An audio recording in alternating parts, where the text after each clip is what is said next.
Et yo tout le monde, c'est Romanga, on se retrouve aujourd'hui pour une nouvelle vidéo avec un quatrième épisode des animés où le héros est cheaté, qui grâce à cette saison de printemps m'en a fait découvrir des nouveaux. Comme d'habitude, si mes vidéos vous plaisent, n'hésitez pas à liker, partager et à vous abonner, ça me ferait plaisir et ça m'aiderait beaucoup. D'ailleurs, j'informerai maintenant si le manga de l'animé évoqué est disponible en France et quand la suite sortira. Je pense que ça peut intéresser beaucoup de gens. Sur ce, commençons. La sorcière invincible, tueuse de Slim depuis 300 ans. Azusa Aizawa, une employée ordinaire, meurt un jour de surmenage. Elle se retrouvera réincarnée dans un autre monde et demandera à être immortelle. Elle veut pouvoir vivre une vie paisible. Plus tard, elle s'inscrira à la guilde des aventuriers et gagnera sa vie en tuant des Slims. L'histoire commencera 300 ans plus tard où on la suivra désormais cheatée après avoir tué une trentaine de Slims par jour pendant 300 ans. Elle se fera une renommée et sera connue à travers la planète comme étant la plus forte du monde, ce qui attirera des gens qui souhaiteront se mesurer à elle. On suivra donc son quotidien qui ne sera pas aussi paisible que ce qu'elle voulait. Elle fera des rencontres qui bouleverseront au final son quotidien et la vie qu'elle a vécue seule jusque-là. À l'heure où j'en parle, l'anime n'en est encore qu'à ses débuts donc je peux pas trop en parler, mais l'histoire commence bien et m'a donné envie de voir la suite. Mais si vous voulez voir des combats sérieux, je ne pense pas qu'il y en aura dans cet animé. C'est plus du genre slice of life, avec surtout de la comédie, mais des combats auront lieu. L'anime a 12 épisodes de prévus, il a commencé le 10 avril 2021, disponible sur Crunchyroll. Il touche mon genre aventure, comédie, fantasy, slice of life, surnaturel, et pour thème autre monde, magie et réincarnation. Les deux premiers tomes du manga sont sortis en France, le troisième arrivera le 7 juillet 2021.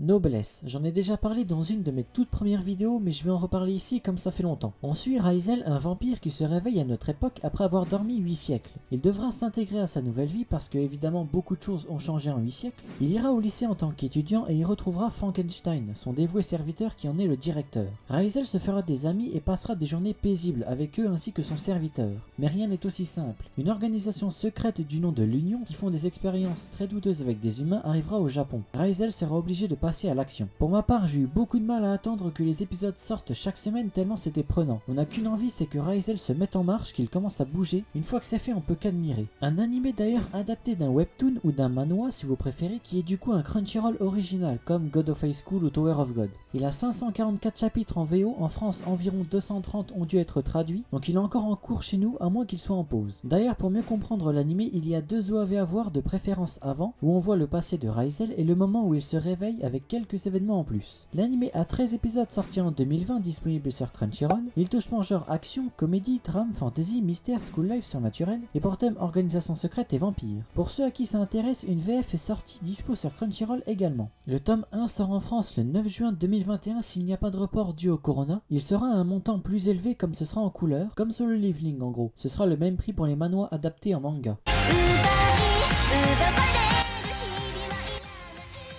Isekai Maoto Shokan Shoujo no Dorei Majutsu. On suivra Takuma Sakamoto, un reclus qui vit seul chez lui à jouer au jeu Cross Reverie où son avatar Diablo possède une force écrasante et se faisant appeler roi démon par les autres joueurs. Un jour, il se fera invoquer dans le jeu avec exactement le même avatar et la même puissance. Les personnes qui l'ont invoqué sont deux filles de races différentes, une elfe et une panthérienne. Ils ont d'abord pour but d'en faire un esclave, mais suite à son refus, il renverra le sort qu'elles lui ont envoyé et seront alors leur esclave à lui. Du coup, suite à ces événements, ils devront voyager avec lui mais aussi vivre ensemble. Étant donné que son expérience dans le domaine de l'amour est à zéro et qu'il n'est pas à l'aise à l'idée de parler à une fille, il décidera de parler comme parlerait un roi démon, un ton plutôt supérieur en prenant tout le monde de haut. Ils s'inscriront dans une guilde d'aventuriers comme dans généralement tout isekai et accompliront des missions évidemment de plus en plus complexes avec parfois des imprévus que Diablo devra régler de par sa force écrasante et qui suite à divers événements se fera une réputation. Un anime plutôt populaire, ce qui m'a surpris, surtout qu'ils n'ont pas du tout, mais alors pas du tout dosé sur le ecchi. S'il y en a qui cherchent full ecchi, vous serez servi avec cet animé. Je pensais que ça allait donner l'effet inverse, mais bien au contraire, des gens attendaient impatiemment cet animé. Moi aussi évidemment, mais pour les combats. Oui voilà, les combats.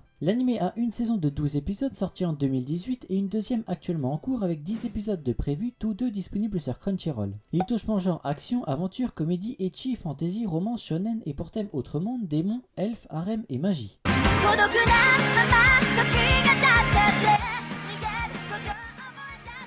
Irregular Magic at School. La magie dans ce monde existe et sert même à développer des technologies grâce à cette base, mais à cause de ça, de nombreuses guerres ont eu lieu. L'histoire se déroule en 2095, on suit Shiba Tatsuya, une personne sans magie qui intègre le lycée 1, un lycée d'élite qui est spécialisé dans la formation de magiciens, ceux qui maîtrisent la magie. Il sera en classe WID, une classe qui niveau magie sont pas extraordinaires, il sera du coup traité lui et sa classe en paria, puisque cette classe est la plus faible. Mais Tatsuya cache quelque chose, il a un talent dans un autre domaine, sinon il ne serait pas dans la catégorie héros cheaté. Ces talents en particulier lui feront du coup gagner de la valeur auprès de certaines personnes qui seront intéressées au final par Tatsuya. Il sera finalement recruté au sein du BDE dans la section discipline et devra veiller à la bonne conduite des élèves au sein du lycée. Comme beaucoup de lycéens provoquent des incidents liés à la magie, son devoir sera de les empêcher par la force. Mais d'autres arcs très intéressants au fil des saisons verront le jour, vous ne serez pas du tout déçus. L'action ne manquera pas dans cet animé. L'animé a une saison de 26 épisodes sortis en 2014, une saison 2 de 13 épisodes sortis en 2020, ainsi qu'un film préquel à la saison 2 mais qui du coup spoil l'arrivée d'un personnage, donc regardez-le comme vous voulez, il est sorti en 2017, donc en toute logique il faut le voir avant, moi c'est ce que j'ai fait, tout est sur Wakanim, film y compris. Il touche en genre action, comédie, romance, cool life, science-fiction, shonen, surnaturel et pour thème combat, cybernétique, école et magie. Un spin-off se concentrant sur le point de vue de Miyuki sort en juillet 2021 et il me semble que Wakanim l'aura dans son catalogue.